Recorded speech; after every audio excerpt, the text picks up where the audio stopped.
सुनो, एक सवाल पूछता हूँ। अगर दो बच्चे एक ही मेहनत करते हैं, एक ही परीक्षा का फॉर्म भरते हैं, तो क्या उनका परिणाम एक जैसा नहीं होना चाहिए? जवाब तो हाँ ही होगा। बट हकीकत कुछ और बयां कर रही है। आज समाज में अगर हम देखें तो भारत के हर बड़े फॉर्म जो भी ऑनलाइन एग्ज़ाम होते हैं, सब भी ऑनलाइन एग्ज़ाम भी हो रहे हैं और सभी के फॉर्म भी ऑनलाइन मोड में भरे जा रहे हैं। चाहे वो डॉक्यूमेंट वेरिफिकेशन हो, चाहे वो एडमिट कार्ड हो, हर चीज़ हमें ऑनलाइन ही मिलता है और हम उसे ऑनलाइन ही एक्सेस कर सकते हैं। बट अगर हम देखें तो क्या बच्चों को एक बराबर मौका मिल रहा है? नहीं। अगर हम देखें तो ट्राई की जो 2025 की रिपोर्ट है, अगर उसके अकॉर्डिंग देखते हैं तो टेली डेंसिटी जो शहर की है वो 131% है, और वहीं अगर हम ग्रामीण इलाकों की बात करें तो वो 59% है। और ये एक ह्यूज डिफरेंस है दोनों के बीच में।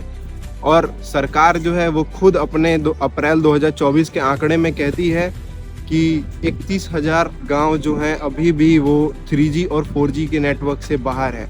तो इससे हम क्या समझें? अब सोचो, भारत नेट सरकार की सबसे बड़ी डिजिटल योजना, जिसके लिए अब तक सरकार ने 1,39,000 करोड़ रुपीस स्पेंड किया हो और अप्रूव हो चुके हो। और होता क्या है कि इसके डेडलाइन को अभी तक 6 बार एक्सटेंड किया जाता है, जिसका काम अप्रैल 2024 तक कंप्लीट हो जाना चाहिए।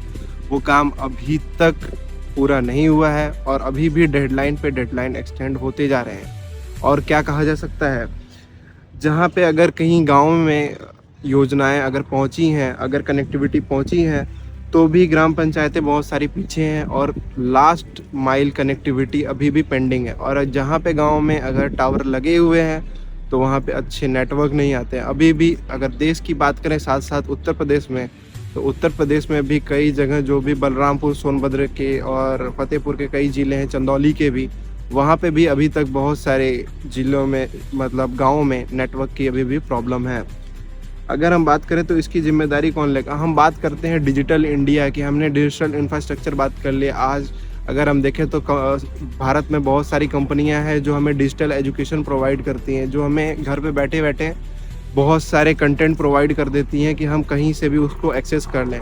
बट वहीं आप देखते हैं तो हमें लाइब्रेरी जाना पड़ता है। लाइब्रेरी में जाके, क्योंकि हमें वहाँ पे इंटरनेट नहीं मिलता अपने घर पे, तो हमें लाइब्रेरी ज्वाइन करना पड़ता है। और भी बच्चे लाइब्रेरी ज्वाइन करते हैं जिससे उनको कनेक्टिविटी मिले और वहाँ पे एक शांत वातावरण में वो पढ़ सकें। इसका जिम्मेदार कौन है? क्या हमें खुद पे गाँव में अपने घर पे इंटरनेट सुविधा नहीं मिल सकती है कि हमें बाहर जाना पड़े? क्या कोई गाँव का बच्चा घर पे अपने से फॉर्म नहीं भर सकता है? ऐसा क्यों सरकार कर रही है कि अभी तक इसकी योजनाएं के बस पैसे पास हो जाते हैं, बस लास्ट माइल कनेक्टिविटी नहीं होती है? अभी भी हम देखते हैं तो नीति आयोग के बहुत सारे प्रोजेक्ट्स पड़े थे, अभी सरकार ने लॉन्च किया था, जिसमें उन्होंने कई सारे टैबलेट्स प्रोवाइड किए थे गवर्नमेंट स्कूल में। पायलट प्रोजेक्ट बहुत सारे करती है। बट वहाँ पे अगर नेटवर्क की बात करें, अगर डेटा सिंकिंग अपलोडेशन की बात करें, जो समग्र शिक्षा अभियान की सरकार बात करती है, और इसमें विद्या समीक्षा केंद्र बनाए गए हैं जिसमें कि डिजिटल डेटा की बात होती है। हम क्या करते हैं कि डिजिटल डेटा अपलोड करते हैं, जो भी ज़िले के, राज्य के डेटा होते हैं वो वहाँ से कोई भी अधिकारी मॉनिटर कर सकता है। और टीचर्स से बात होती है कि आप जाइए स्कूल पे अटेंडेंस पंच करिए। अब गांव में, ग्रामीण इलाकों में ऐसे ऐसे जगह पे स्कूल्स हैं, सरकारी स्कूल्स हैं। अब बताइए, कोई टीचर अगर जाता है स्कूल तो वो नेटवर्क से एक्सेस कैसे करेगा? उनसे बोला जाता है टाइम स्टैम्प फोटो आप डालिए, उनको टैबलेट दे दी जाती है। टैबलेट तो उनको मिल गई, सिम बोलेगा सरकार की आपको हम सिम दे दिए, बट नेटवर्क कहाँ है?